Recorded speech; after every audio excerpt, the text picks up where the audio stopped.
did you all record together at all? We did. We absolutely were in the did. booth together for the whole time. Yes. What was that like? It makes it so much fun when you get to work with other actors and get to work off each other, as opposed to either working, hearing it or not having the person that you're working with. Exactly. Fully agree. It was so much fun. When you're in a booth with other actors, you're just able to bounce off of each other, and also you get that feeling of actually being able to bond with the people you're working with, which is one of my favorite parts of being a part of this industry. So hopefully it translates the magic that you get to hear even via the audio podcast, because there was a lot of magic in the booth that I felt. Yeah. Yay. So obviously coming into something that does have, the label of Big Bad, which is, that is where it kind of originated. When you are such an important part of this story, Laya, with Indira, is for you getting to work off people like Juliet and getting to kind of have that power as a young actor and getting to create that character. What was the most exciting part of crafting a vocal performance for a character like this? Yeah, I mean, it was, of course, very nerve-wracking because I'm coming into a world that I'm not aware of, and also every cast member really had their character down, and each one is so distinct. I wanted to make sure that what I was bringing, one, was an addition, and two, that it fit the tone of what was already there. But what's so amazing about Indira is she does add, like you're saying, this fresh perspective. And I think it was nice to kind of lean into maybe my lack of knowledge on some things and kind of embrace that as something that was going to set me apart, or set Indira apart from the other Slayers, of kind of adding just this more fresh perspective on things. So that was one of those. And also having conversations with Amber and Christopher and Casey was so helpful. They were so welcoming and generous from the very beginning, and it really meant a lot to me to be able to work with them.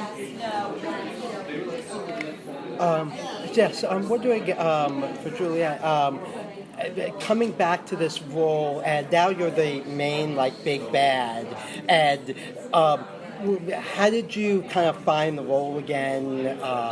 What was it like to now be the top villain? Well, first of all, I think it's interesting. I have a really strong theater background, and I feel like when you've done either series television or a long run of a play or multiple plays where you play a character and you inhabit a character for a long time, there's something where it's still in you. So obviously I don't walk around like Drusilla, that would be scary. But she is surprisingly easy to access. And so it is sort of like slipping into a comfortable old shoe that you're like, oh yeah, I know her. What is interesting about the material is that she is not subservient. She has an autonomy, and that she, isn't an appendage to somebody else, but she does drive a lot of the action.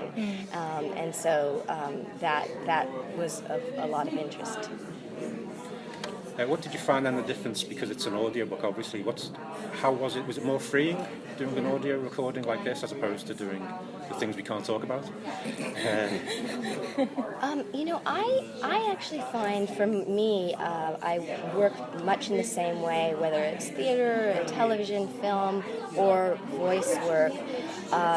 Obviously each one has its own technique and craft, but for instance, if you're doing a close-up, it's very different than your whole body being on stage and all of that stuff. But for me, it's really about having a well-rounded character and inhabiting that, and then the vocals will reflect that, and the character making as much nuance and character development that will come through on the voice. I mean, some of the things that are a little bit different technically is if you're doing a romantic scene, you're basically kissing your own hand, which is very different. And and it's kind of funny to go, oh, I'm making these sounds, these sort of orgasmic sounds by seeing your partner across the room, all of that stuff, and sort of figuring out, like, is that too much? Is that right? Like, and some of that is just technically different, but also fun. And that was kind of a funny thing because they'd be like, oh, that's really hot. Oh, is it too hot? What line are we striking here? So, yeah. That's so funny.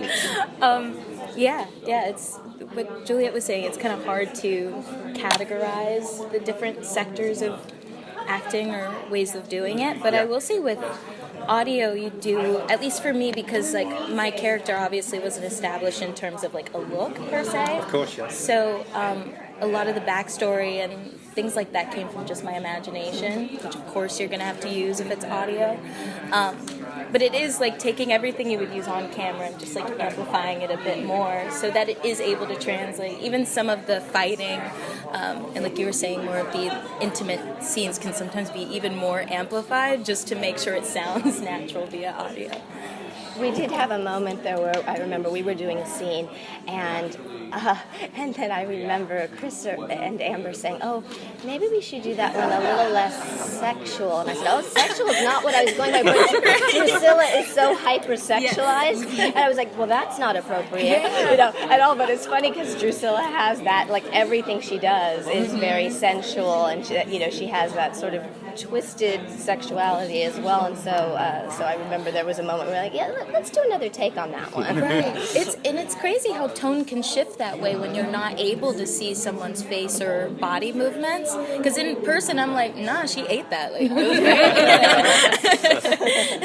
but yeah, over audio is of course very different.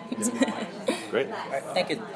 We'll wrap up and rotate. Oh, wow. momentarily. Thank you. Really fast.